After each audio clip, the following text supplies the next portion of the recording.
엄마는 사실 알고 있었어. 당시엔 병원에서 성별을 가르쳐 주지 않았거든. 해서 너무 궁금한 마음에 하나님께 기도를 했는데 어느 날 아기가 내 앞에 나타났는데 아래를 보니까 남자 형상이더라. 그래서 미리 알았어. 아들이구나. 그리고 아이의 입까지 보여주셨는데 입이 하얀 거야. 어? 입이 왜 이렇게 하얗지? 했었는데 사실 그것도 미리 보여주신 거였어.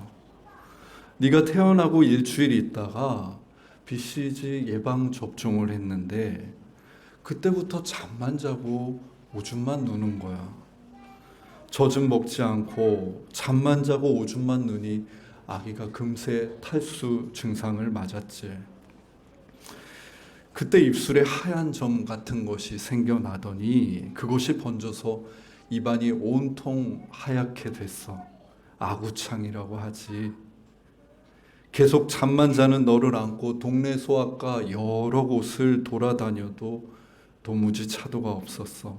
그러다 유명하다는 소아과에 찾아갔는데 그 의사 선생님이 너의 옷을 손으로 잡고 들어 올리더니 그때 내 팔과 다리, 목이 아래로 쭉 늘어지는 것을 보고 이 아이는 몇 시간 살 수 없다고, 그러니 마지막으로 큰 병원에 얼른 가보라고 하셨어. 큰 병원에 갔더니 탈수가 온 아이의 머리에 링겔을 꼽아야 했어. 혈관을 도무지 찾을 수 없으니 그렇게 어렵게 이마에 링겔을 꽂았어. 그때 동행했던 이모는 울었고 어머니는 8층 병실을 향해 몸조리도 못한 채 계단을 올랐고 외할머니는 아기를 살리기 위해서는 당장 사혈을 해야 한다며 한의사를 데리고 몰래 병원에 들어와 사혈을 하기까지 했어. 제 생일이 지난 어느 날 제가 가족들과 저녁 식사를 하는데 부모님께서 제가 태어났던 그때 옛날 이야기를 들려주셨습니다.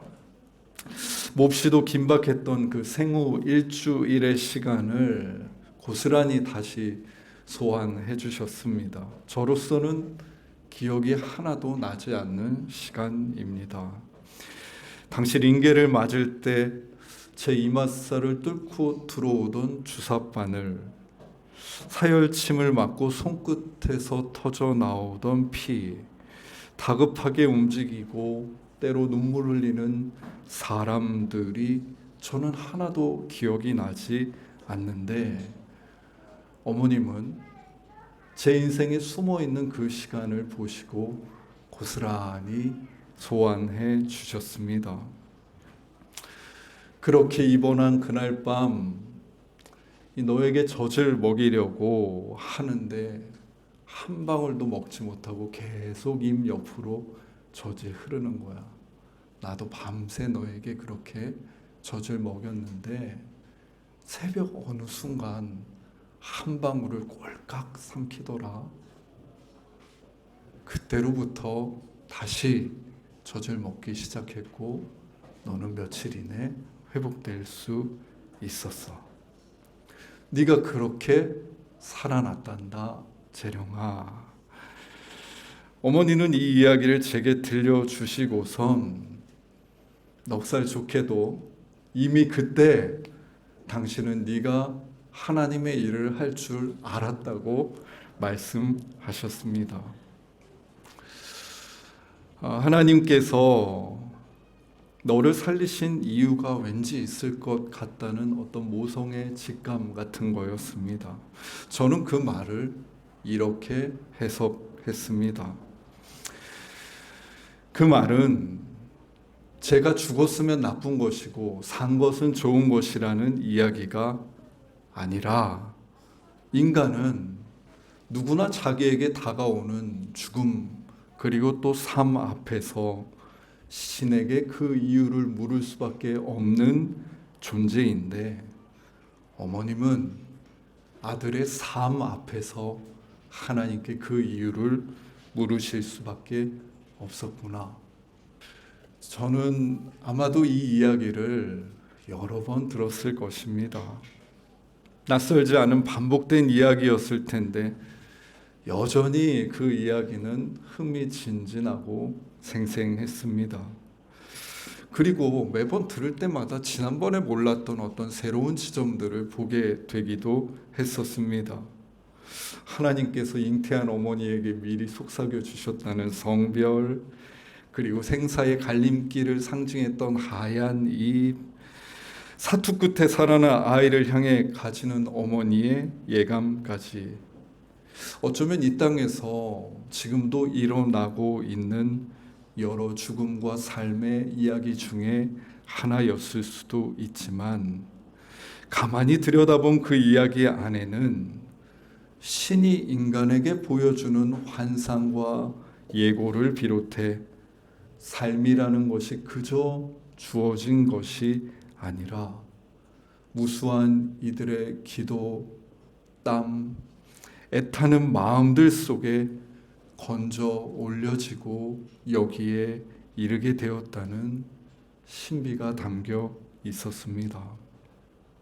저는 어머니의 이야기를 거듭 들으면서 제 삶의 토대가 그저 나 자신만이 아니라 보다 깊은, 내가 알지 못하는 더 깊은 뿌리를 가지고 있음을 알게 되었습니다. 우리의 삶은 자주 빠른 속도에 휩쓸려 중심으로부터 이탈해 버리고 중심이 없는 그저 부유하는 삶을 살 때가 많습니다. 알고리즘을 따라서 보고 듣고 부유하다 보면 삶은 오래가지 않아서 샅샅이 흩어져 버리게 되는 경험을 우리는 하게 됩니다.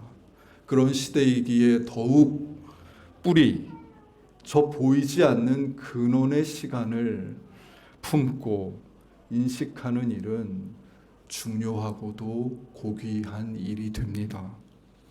그 근원의 이야기가 살아나면 살아날수록 우리가 가진 땅속을 향한 뿌리는 깊어지고 깊어질 것이며, 그 어둠 속 현실의 깊은 하부에서부터 이제까지 내가 드리던 기도와는 다른 기도가 시작되고 새로운 삶의 비밀, 삶의 의미가 솟아날 수 있기 때문입니다. 하여 옛날 이야기는 그것이 찬란하든 참혹하든 우리를 근원과 연결되는 존재가 되게 합니다. 오늘 우리가 함께 읽은 성서 1과는 우리를 이제 가나안 땅에 도착하게 된 저 이스라엘 백성들, 그 벅차고 흥분된 사람들의 곁으로 이끌어 갑니다. 우리는 저 세겜 땅에 모여있는 모든 지파, 장로와 수령과 재판관과 관리들이 하나님 앞에 모여서 있는 모습을 목도하게 됩니다. 인간이 하나님 앞에 나와 서는 것은 사실은 그 행위와 과정 자체로도 신앙의 발현입니다. 내 삶이 신과 무관하다고 생각할 때 인간은 하나님 앞에 시간을 들여서 나아와야 할 필요를 느끼지 못합니다. 그들은 그렇게 할 자유 또한 소유하고 있습니다. 그럼에도 하나님 앞에 선 저들의 마음에는 한 가지 기대감이 작동하고 있는 것입니다. 지금 내가 처해 있는 이 순간, 지금 내가 마주한 이 상황은 내가 다 알지 못하지만 우리 하나님과 무관하지 않다.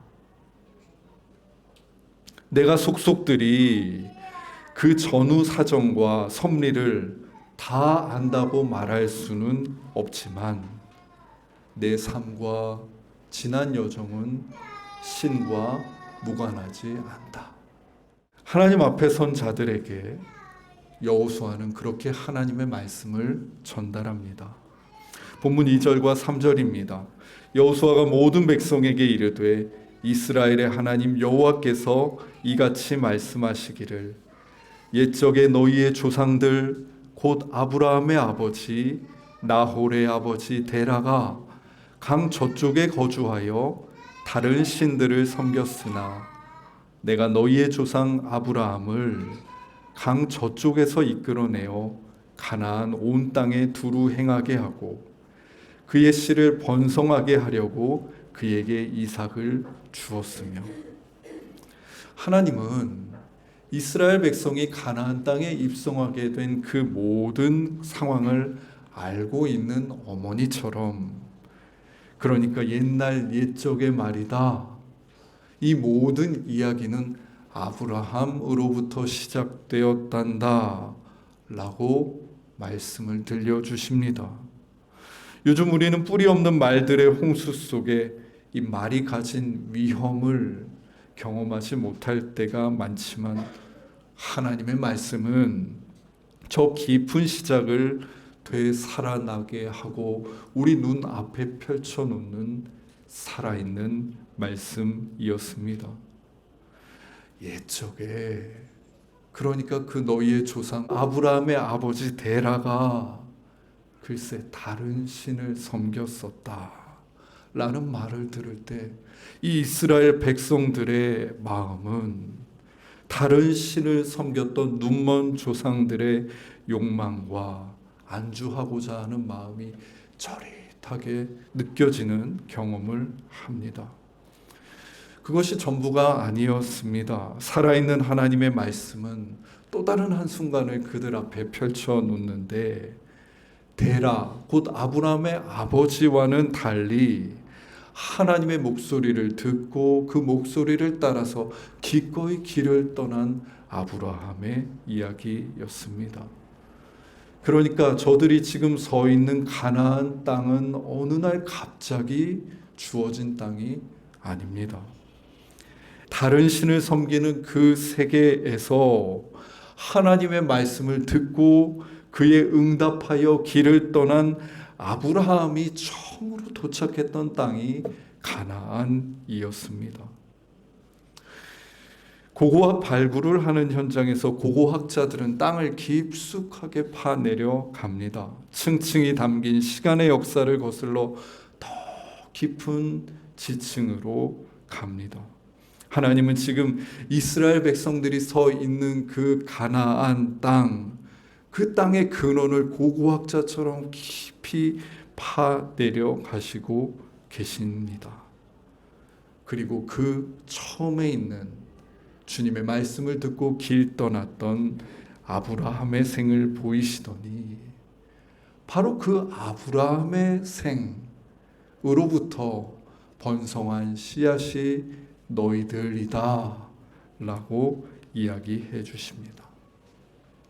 아브라함의 씨, 아브라함의 자손이라는 말입니다.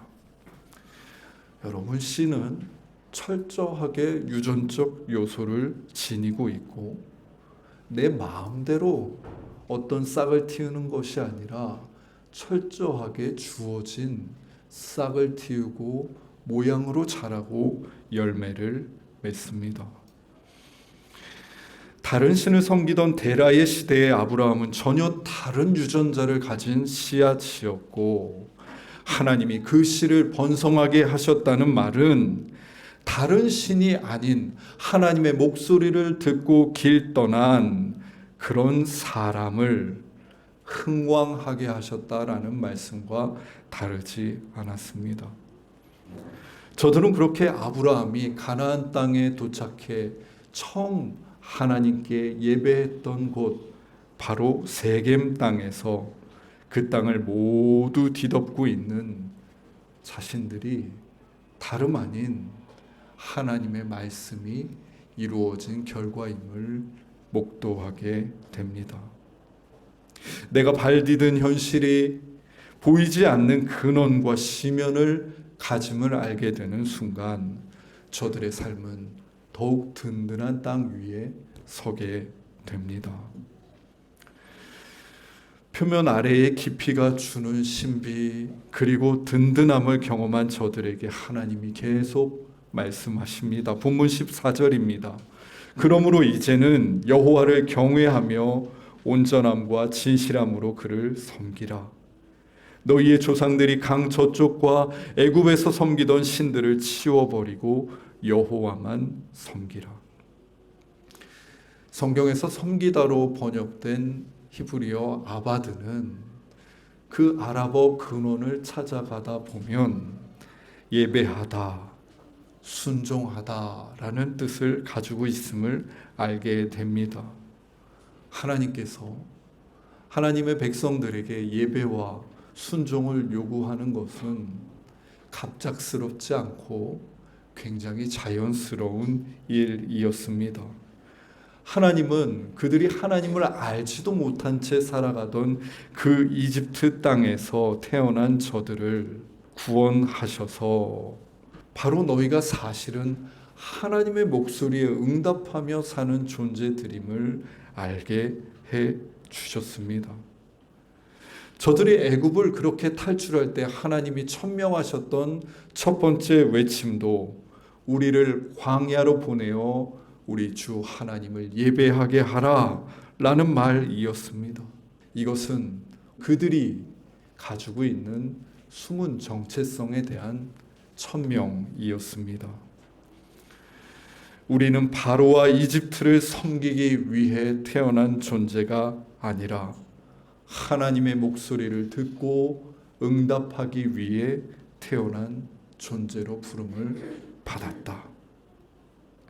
하나님은 당신의 백성이 그 본연의 모습대로 그 씨앗이 가진 유전자대로 자랄 수 있도록 출애굽 여정을 시작하셨습니다. 하여 가나안 땅에 이르게 된 여호수아 마지막 장에 이르러 이스라엘 백성들은 하나님의 마지막 당부를 듣게 된 것입니다. 이제 하나님만 섬기라. 이것은 이와 같이 오랜 이끄심의 결과였고 저들이 잃었던 정체성을 회복하는 과정 끝에 주신 명령이었습니다. 본문에서 하나님을 향한 섬김은 두 가지 구체적인 요구로 이어집니다. 23절입니다. 그러면 이제 너희 중에 있는 이방 신들을 치워버리고 너희의 마음을 이스라엘 여호와께로 향하라. 인간의 마음은 언제나 자주 여러 가지의 쉽사리 사로잡힙니다. 복을 받기 위해서, 치유받기 위해서, 소유를 많이 가지기 위해서, 인정받기 위해서, 또 나타나는 많은 능력들 앞에서 우리의 마음은 흔들리며 쉽게 무언가에 사로잡힙니다. 그때나 지금이나 이는 우리에게 자연스러운 현상입니다. 이런 마음의 움직임은 결코 나쁜 것이 아닙니다.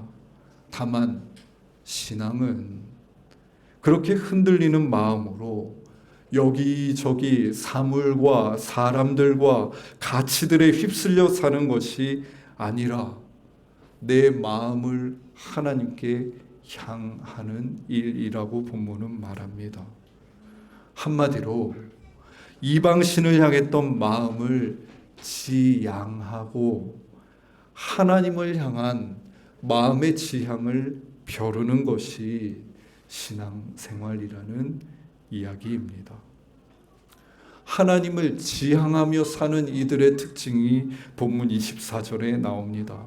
우리 하나님 여호와를 우리가 섬기고 그의 목소리를 우리가 청종하리라. 인간은 결국 내 마음이 지향하고 있는 그것을 예배할 뿐만 아니라 지향하고 있는 그 대상과 깊은 관계를 맺어 그 말을 듣게 된다는 말입니다. 우리 믿음의 선배들은 바로 이러한 출애굽 여정 이야기를 들으며 이것이야말로 내가 이 땅에서 살아가야 할 영적 여정이며 표징이라고 생각해 왔습니다. 이집트라는 세계에서 그것이 이 땅의 전부인 줄 알고 추구하며 살아오다가 내가 다른 씨앗임을 알게 되고 출애굽과 광야 생활을 통해 점점 하나님을 알아가게 되는 여정.